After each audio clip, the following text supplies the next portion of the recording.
Hello friends, welcome to my channel. இன்றைக்கி நம்ம வீடியோவில் ஒரு கப் அவலும் வேர்க்கடலையும் வச்சு அருமையான சுவையில் ஒரு அட்டகாசமான ஸ்வீட் ரெசிபி தாங்க பார்க்க போகிறோம். சாப்பிட்றதுக்கு எதாவது கேட்குற குழந்தைகளுக்கு டக்குன்னு ஒரு 15லேருந்து 20 நிமிஷத்துக்குள்ளே செஞ்சு கொடுத்துர்லாங்க. ஒரு வாரம் முடிக்கும் கெட்டு போகாது, டேஸ்ட்டும் அட்டகாசமாக இருக்கும். குழந்தைகள்லேருந்து பெரியவங்க முடிக்கும் விரும்பி சாப்பிடக்கூடிய சுவையில் இருக்கும். வாங்க எப்படி பண்ணுறதுன்னு பார்க்கலாம். ஸ்டவ்வில் ஒரு பேன் வச்சுருக்கீங்க. பேன் நல்லா சூடானதுக்கப்புறமா ஒரு கப் அளவுக்கு அவல் எடுத்திருக்கேன். வெள்ளை அவல் எடுத்திருக்கேங்க. நீங்கள் சிகப்பு அவலும் சேர்த்துக்கலாம். சேர்த்துட்டு மீடியம் ஃப்ளேமில் வச்சு ஒரு 5 நிமிஷத்துக்கிட்ட இது நல்லா செவந்து மொறு மொறுன்னு வறுப்பட்டு வரணும். அந்த அளவுக்கு நல்லா வறுத்து எடுத்துக்கலாங்க. ஒரு 5 நிமிஷத்துக்கிட்ட வறுத்தோம்னா போதும். பாருங்கள், அவல் வந்து லைட்டாக செவந்து வறுப்பட்டு வந்திருக்கு. இந்த அளவுக்கு வறுத்துக்கணும், கருகிடக்கூடாது. இப்போ எடுத்து உடச்சிங்கன்னா நல்லா மொறு மொறுன்னு உடையணும். அந்த அளவுக்கு நல்லா வறுத்துக்கணும். உடச்சி காமிக்கிறேன் பாருங்கள். இந்த மாதிரி நல்லா மொறு மொறுன்னு வறுத்து எடுத்துக்கணுங்க. இப்போ இந்த வறுத்த அவலை ஒரு பிளேட்டில் மாற்றிட்டு கொஞ்சம் கூட சூடு இல்லாமல் ஆற வச்சு எடுத்து வச்சுக்கலாங்க. அடுத்ததான் அதே பேனில் 3/4 கப் அளவுக்கு பச்சை வேர்க்கடலை சேர்த்துருக்குறேன். இந்த பச்சை வேர்க்கடலை நல்லா தோல் பிரிஞ்சு வறுப்பட்டு வரணும். அந்த அளவுக்கு நல்லா வறுத்துக்கலாம். நீங்கள் வறுத்த வேர்க்கடலை சேர்த்தீங்கன்னா ஒரு 2 நிமிஷம் மட்டும் அப்படியே சூடில் பரட்டி எடுத்துக்கோங்க. இப்போ இந்த வேர்க்கடலை நல்லா தோல் பிரிஞ்சு வறுப்பட்டு வந்திருக்கு. இந்த அளவுக்கு நல்லா வறுப்பட்டு வந்ததுக்கப்புறம் ஒரு பிளேட்டில் மாற்றிட்டு தோல் நீக்கி எடுத்து வச்சுக்கலாங்க. அடுத்ததான் அதே பேனில் 1/4 கப் அளவுக்கு பொட்டுக்கடலை சேர்த்துருக்குறேன். இது ஒரு 2 நிமிஷம் மட்டும் நல்லா வறுத்து எடுத்துக்கலாம். லைட்டாக செவந்து வரணும். ஒரு 2 நிமிஷம் நல்லா வறுத்து எடுத்துக்கலாங்க. இந்த மாதிரி நல்லா லைட்டாக செவந்து வந்ததுக்கப்புறமா இப்போ வறுத்து வச்சுருந்த பொட்டுக்கடலையும் நம்ம ஏற்கனவே வறுத்து வச்சுருந்த அவல் கூட சேர்த்துக்கலாம். அடுத்ததாக அதே பேனில் 2 ஸ்பூன் அளவுக்கு கருப்பு எள் எடுத்துருக்கேங்க. நீங்கள் கருப்பு எள்ளுக்கு பதிலாக வெள்ளை எள்ளும் எடுத்துக்கலாம். இந்த எள்ளு வந்துட்டு 2 டைம் தண்ணியில் கழிஞ்சிட்டு நல்லா காய வச்சு எடுத்து வச்சுருக்கேன். இது நல்லா படப்படன்னு பொரியணும். அந்தளவுக்கு நல்லா வறுத்து எடுத்துக்கலாங்க. நம்ம ஆல்ரெடி பேன் நல்லா சூடாக இருக்கும். எள்ளு சேர்த்துறையும் நல்லா பொரிஞ்சு வர ஆரம்பிச்சிடும்.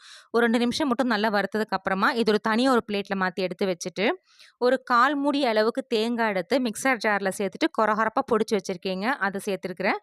நீங்கள் விருப்பப்பட்டால் தேங்காய் துருவியும் சேர்த்துக்கலாம். அந்த தேங்காவோட ஈரப்பதம் போய் நல்லா உதிரி உதிரியாக வரணும். அந்த அளவுக்கு நல்லா வறுத்து எடுத்துக்கலாம். ஒரு 3லேருந்து 5 நிமிஷத்துக்கிட்ட லோ ஃப்ளேமில் வச்சு எடுத்தீங்களா இந்த மாதிரி நல்லா செவந்து உதிரி உதிரியாக வறுப்பட்டு வந்திருக்கும். இந்த அளவுக்கு நல்லா வறுத்ததுக்கப்புறமா இது ஒரு பிளேட்டில் மாற்றி ஆற வச்சு எடுத்துக்கலாங்க. அடுத்ததான் ஸ்டவ்வில் ஒரு பேன் வச்சுட்டு அதில் 1 கப் அளவுக்கு பொடிச்ச வெல்லம் எடுத்துருக்கேங்க. எந்த கப்பில் அவல் எடுத்தோமோ அதே கப்பில் 1 கப் அளவுக்கு பொடிச்ச வெல்லம் எடுத்துட்டு 3/4 கப் அளவுக்கு தண்ணி சேர்த்துக்கலாம். சேர்த்துட்டு இது நல்லா கரைச்சி எடுத்துக்கலாங்க. கம்பி பாகப்பதமெல்லாம் எதுவும் தேவையில்லைங்க. நல்லா கரைச்சி எடுத்தோம்னா போதும். நீங்கள் வெல்லமும் சேர்த்துக்கலாம். வெல்லத்துக்கு பதிலாக நாட்டு சர்க்கரையும் சேர்த்துக்கலாங்க. இந்த மாதிரி நல்லா கரைச்சி எடுத்துக்கணுங்க. இப்போ இதை எடுத்து ஓரமாக வச்சிடலாம். அடுத்ததாக ஒரு மிக்சர் ஜார் எடுத்துக்கலாங்க. நாங்கள் தேங்காய் பொடிச்ச அதே மிக்சர் ஜார் எடுத்துருக்கிறேன். அதில் ஏற்கனவே வறுத்து வச்சுருந்த அவளையும் பொட்டுக்கடலையும் சேர்த்துக்கலாங்க. சேர்த்துட்டு கூட ஒரே ஒரு ஏலக்காய் மட்டும் சேர்த்துக்கிறேன். உங்களுக்கு ஏலக்காய் அதிகமாக பிடிக்கும்னா 2லேருந்து 3 ஏலக்காய் அளவுக்கு சேர்த்துக்கோங்க. சேர்த்துட்டு நல்லா நைஸாக அரைச்சி எடுத்துக்கணுங்க. கொரன்னு இல்லாமல் நல்லா பொட்டுக்கடலை மாவு அப்படியே நைஸாக இருக்கும் இல்லைங்களா, அந்த மாதிரி காமிக்கிறேன் பாருங்கள். இந்த அளவுக்கு நல்லா நைஸாக அரைச்சி எடுத்துக்கணும். இப்போ ஒரு பிளேட்டில் மாற்றிட்டு அடுத்ததாக அதே மிக்சர் ஜாரில் ஏற்கனவே வறுத்து தோல் நீக்கி எடுத்து வச்சுருந்த வேர்க்கடலை சேர்த்துக்கலாம். இந்த வேர்க்கடலை பார்த்தீங்கன்னா கொரகொரப்பாக பொடிச்சு எடுக்கணும். அங்கங்கே அந்த வேர்க்கடலை அப்படியே தட்டுப்படணும் சாப்பிடும்போது. அந்த அளவுக்கு பொடிக்கணும். நைஸாக பொடிச்சிடக்கூடாது. கொரகொரப்பாக பொடிச்சு எடுத்துக்கலாம். பாருங்க, இந்த முந்திரிய பொடி பண்ணால் எப்படி இருக்கும் அந்த மாதிரி இந்த வேர்க்கடலையை இந்த மாதிரி கொரகொரப்பாக பொடிச்சு எடுத்துக்கலாம்.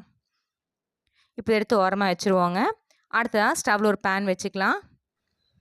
அதில் ஒரு 1/2 டேபிள் ஸ்பூன்லேருந்து 1 டேபிள் ஸ்பூன் அளவுக்கு நெய் சேர்த்துக்கலாங்க. நெய் உங்கள் விருப்பத்துக்கு வந்தாலும் கூடவோ கரையவோ சேர்த்துக்கோங்க. நெய் இறங்குனதுக்கு அப்புறமா ஒரு 10 முந்திரி எடுத்து பொடி பொடியாக கட் பண்ணி வச்சுருக்கேங்க. அது இது கூட சேர்த்துக்கலாம். இந்த முந்திரி நல்லா செவந்து வறுப்பட்டு வரணும். அந்தளவுக்கு நல்லா வறுத்து எடுத்துக்கணுங்க. இப்போ முந்திரி இந்த மாதிரி நல்லா செவந்து வறுப்பட்டு வந்ததுக்கப்புறமா இது கூட நம்ம ஏற்கனவே வறுத்து எடுத்து வச்சுருந்த எள் சேர்த்துக்கலாம்.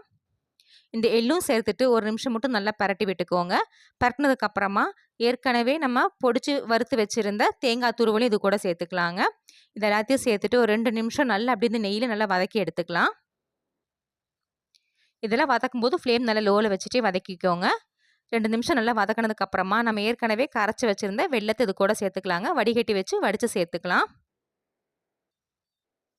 சேர்த்துட்டு ஃப்ளேம் லோவில் வச்சு ஒரு டைம் நல்லா கலந்து விட்டுக்கோங்க. வெள்ளை தண்ணி சேர்த்துன்னு நல்லா கொதிச்சு பொங்கி வரும். ஃப்ளேம் நல்லா லோவில் வச்சு இந்த மாதிரி நல்லா கலந்து விட்டதுக்கப்புறமா நம்ம ஏற்கனவே வறுத்து பொடிச்சு வச்சுருந்த அவளும் பொட்டுக்கடலை பொடியும் இது கூட சேர்த்துக்கலாங்க. சேர்த்துட்டு நல்லா கலந்து விட்டு எடுத்துக்கலாம். கட்டி தட்டாது. அதனால நீங்க ஃப்ளேம் லோல வச்சுட்டு பொறுமையாவே கிளறிக்கலாம். 1 நிமிஷத்துக்கு மட்டும் நல்லா இந்த மாரி கிளறி விட்டதுக்கு அப்புறமா, இது கூட பொடிச்சு வச்சிருந்த கொரகொரப்பா பொடிச்சு வச்சிருந்த வேர்க்கடலை பொடியும் சேர்த்துக்கலாங்க. சேர்த்துட்டு தேவைப்பட்டா நீங்க நெய் சேர்த்துக்கோங்க. நெய் தேவையில்ல அப்படின்னா நல்லா அப்படியே கிளறி எடுத்துக்கலாம். அவங்க விருப்பப்பட்டீங்கன்னா 1 ஸ்பூன் அளவுக்கு நெய் சேர்த்துக்கோங்க. வேர்க்கடலை பொடியும் சேர்த்துட்டு நல்லா கலந்து விட்டு எடுத்துக்கலாங்க. ஃப்ளேம் லோல வச்சே கலந்துக்கோங்க.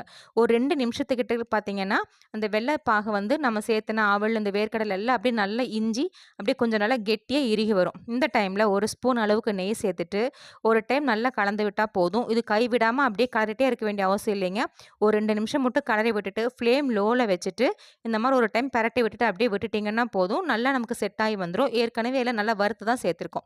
ஒரு 2 நிமிஷம் நல்லா ஆறுனதுக்கு அப்புறமா, கையில கொஞ்சமா நெய் தடவிட்டு, உங்களுக்கு விருப்பத்துக்கு தகுந்த மாரி உருண்டைகளா பிடிச்சுக்கலாம். இல்ல நெய் தடவுன பிளேட்ல சேர்த்து பர்ஃபியா கட் பண்ணியும் எடுத்துக்கலாம். ஃப்ரெண்ட்ஸ், நீங்களும் இந்த ரெசிபிய ட்ரை பண்ணி பாருங்க. ட்ரை பண்ணி பார்த்துட்டு உங்க கமெண்ட்ஸ்ல சொல்லுங்க. உங்களுக்கு இந்த வீடியோ பிடிச்சிருந்தா மறக்காம நம்ம சேனலுக்கு சப்ஸ்கிரைப் பண்ணுங்க, லைக் பண்ணுங்க, ஷேர் பண்ணுங்க.